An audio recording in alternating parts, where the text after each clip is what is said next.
Bienvenue, aujourd'hui on explore une source un peu inattendue, une stratégie pour gérer le stress, la prise de décision rapide, mais qui vient de la CIA. Ah oui, c'est tiré d'une vidéo Big Think avec Andrew Bustamante, un ancien officier. Assez fascinant. Exactement. L'idée c'est de voir comment on peut appliquer leur technique quand on se sent submergé, quoi. Et c'est un sentiment très actuel.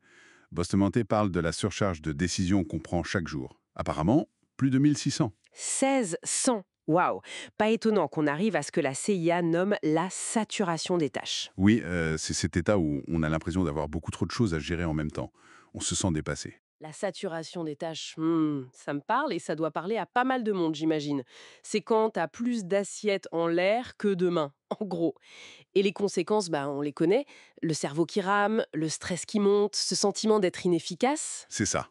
Alors, comment ils font, eux, les agents? Surtout que le temps, comme le dit la vidéo, c'est la seule ressource qu'on ne récupère pas. Il y a une astuce pour éviter ça? Oui, il y a une sorte de règle préventive, assez contre-intuitive d'ailleurs. Ah oui. En gros, si on pense pouvoir gérer, disons, X tâches en même temps, eh bien, la recommandation, c'est de n'en viser que X moins 2. X-2, c'est-à-dire si je pense pouvoir en faire 5, j'en planifie que 3. Exactement.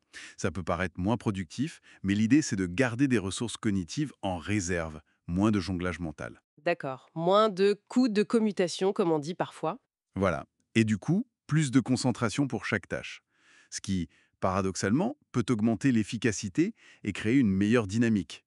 Moins de stress, plus de réussite. C'est logique vu comme ça. Mais bon, euh, mettons qu'on n'ait pas réussi à prévenir. On est saturé. Là, maintenant, au bord de la crise de nerfs. Qu'est-ce qu'on fait? On abandonne? Ah non, pas tout à fait. La première étape, et c'est peut-être la plus dure mentalement, Oui. c'est d'accepter. Accepter qu'on ne pourra pas tout faire. Pas tout de suite en tout cas.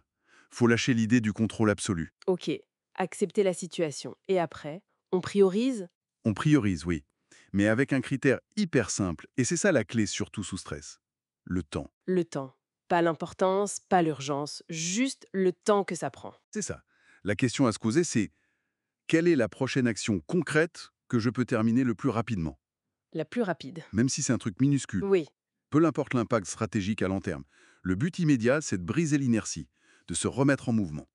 D'accord. Accomplir cette petite tâche rapide, envoyer semelle court, passer ce coup de fil de 2 minutes, ça donne une victoire, ça coche une case, ça allège un peu la liste et surtout, ça redonne un sentiment d'action, d'élan. C'est un peu comme un antidote à la paralysie quand on est submergé et qu'on ne sait plus par recommencer. Exactement, c'est ça l'idée. Bustamante donne des exemples assez marquants dans la vidéo, tirés de son vécu. Ah oui, comme quoi par exemple? Pour une rencontre avec un contact potentiellement dangereux, l'action la plus rapide, la toute première, c'est juste de dire bonjour. Ça engage, ça lance. D'accord, c'est vraiment le premier pas le plus simple. Ou face à une menace armée, la première action pour survivre, la plus rapide, se mettre à l'abri, se jeter par terre, c'est pas une stratégie élaborée, c'est l'action immédiate qui permet de penser à la suite. Et ce qui est intéressant, c'est comment transposer ça à nos vies. Nos menaces sont pas les mêmes, évidemment, Heureusement. mais une deadline qui tombe, un imprévu à la maison, une mauvaise nouvelle, ça peut déclencher le même état de saturation. C'est vrai, la panique n'est pas loin parfois. Et là, la stratégie reste à la même. Quelle est l'action la plus rapide? Parfois, c'est juste aller se faire un café, ou répondre au mail le plus facile, ou même juste respirer profondément 3 fois. Une micro-action pour reprendre un peu le contrôle sur l'instant. C'est une tactique de survie en quelque sorte, mais aussi d'épanouissement dans notre monde actuel, quoi. Ça me fait penser aussi à ce que la vidéo appelle le head trash, toutes ces pensées négatives qui tournent en boucle quand on est saturé. Oui, le fameux «j'aurais dû», «je suis nul», «j'y arriverai jamais». Voilà, ce bruit mental qui nous paralyse encore plus. Exactement. Et le fait de se concentrer sur cette unique petite tâche la plus rapide, ça agit un peu comme un coupe-circuit pour ce parasitage. Ah, intéressant. L'action, même toute petite, elle ramène l'attention sur le concret, sur ce qui est faisable, là, maintenant. Ça aide à sortir de la rumination. Logique. Mais ça demande de l'entraînement, j'imagine. C'est pas forcément notre réflexe naturel quand on est sous pression. Ah non, clairement pas. Bustamante le dit bien. C'est une compétence qui se travaille. Faut s'entraîner, délibérément. S'entraîner. Comment? En appliquant cette méthode dans des situations moins critiques. Au boulot, face à une boîte mail pleine. À la maison, face aux tâches qui s'accumulent. Pour que ça devienne un réflexe. Voilà. Pour que l'outil soit prêt et fiable le jour où la vraie grosse vague de saturation arrive. C'est un peu comme muscler son cerveau à gérer ça. Ok, donc pour résumer, l'idée principale de cette source, quand on est submergé, le but n'est pas de tout régler d'un coup, Non, mais d'identifier et de faire la plus petite chose possible, le plus vite possible.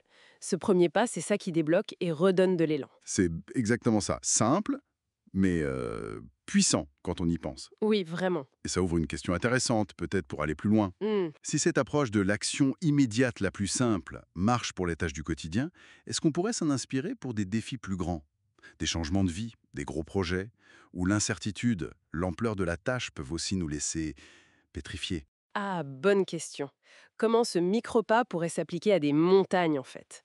Intéressant. Une piste de réflexion.